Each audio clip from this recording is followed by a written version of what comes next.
Now I'm going into my presentation part 2, and we are going to talk about Goryeo celadon and this painting.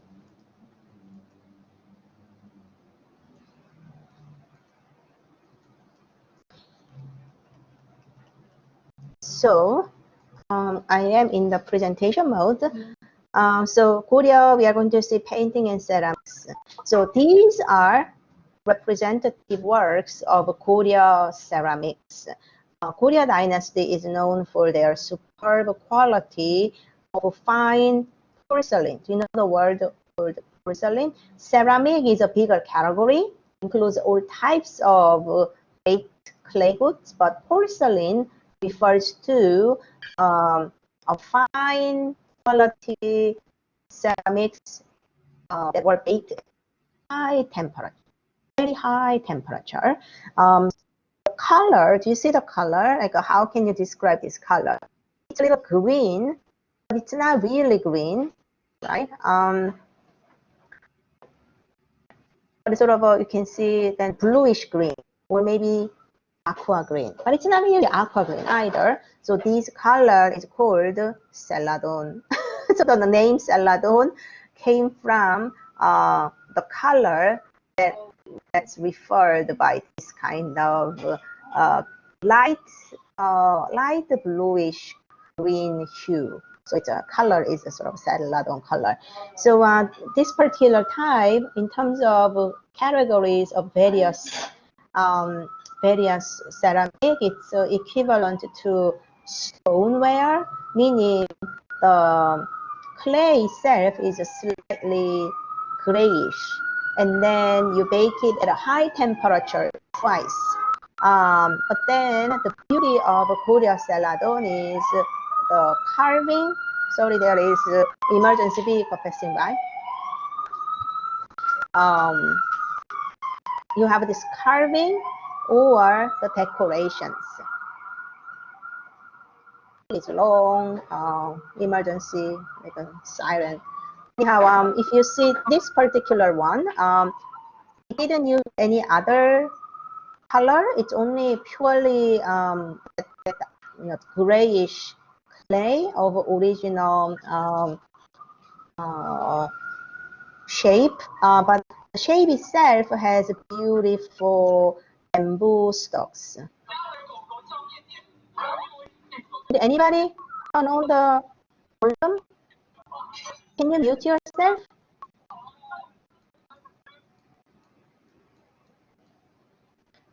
So individual one is shaped as if these are bamboo stalks, and then with the carving knife they made these measures, right, like a little units of it, and then the artist painted a little bit of little leaves out of it, so that looks like as if they are woven with bamboo stalks. In reality, these are ceramic ware baked as one piece. So inside is a smooth surface. So this is called melon-shaped wine ewer. Usually these are for wine. You can pour it. There are cute cups that go with it. And then these are inside the decorations of bamboo. So how do you get this color of bluish green hues on the surface? This is celadon glaze. So I'm going to explain the process a little bit later. Or this one is a lot larger than this one. Melon-shaped wine ewer is the size of your kettle, right? Like a little large. But oil bottle here, it's very small. It's like a smaller than your own hands. Small, tiny little bottle. But this one, if you see carefully, they carved out of this white area. See the white area? They carved out of it, but they left this beautiful floral decoration. So these green are on the same level, but they carved out of the negative areas, and then they place it with white clay. And then the surface is smooth and even. And then they put the celadon glaze and bake it. So there are elaborate incised or inlaid decoration involved. So In aesthetics, this is also related to that incense burner, silver wire incense burner that we just saw earlier. This one is really, really important. I want you to remember the name for the maebyung. Maebyung is a representative shape of Goryeo celadon. So how does maebyung look like? It looks like this. As if this is a human body.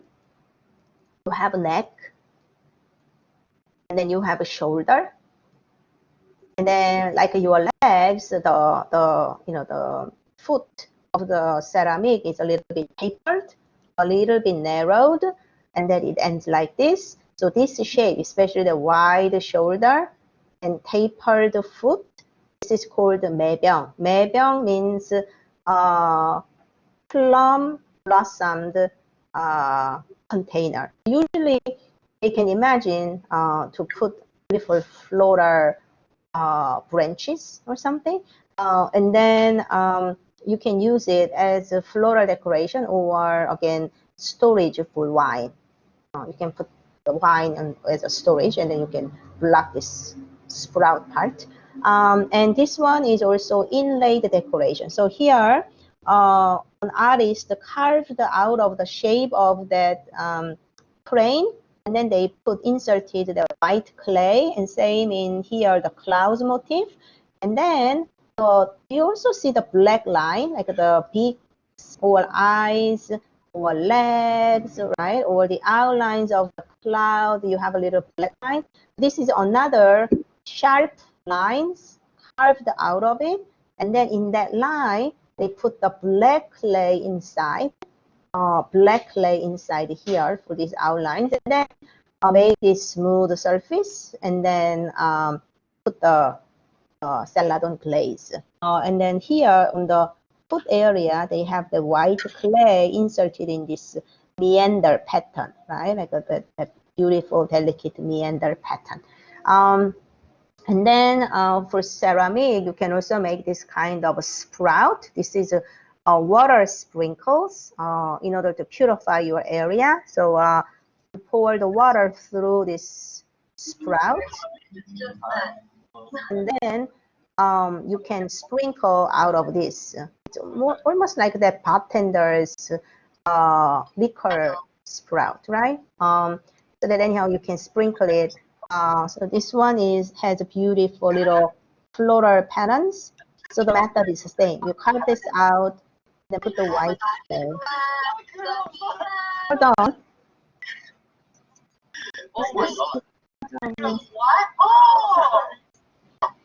Is this because of my own YouTube? Hold on, this part.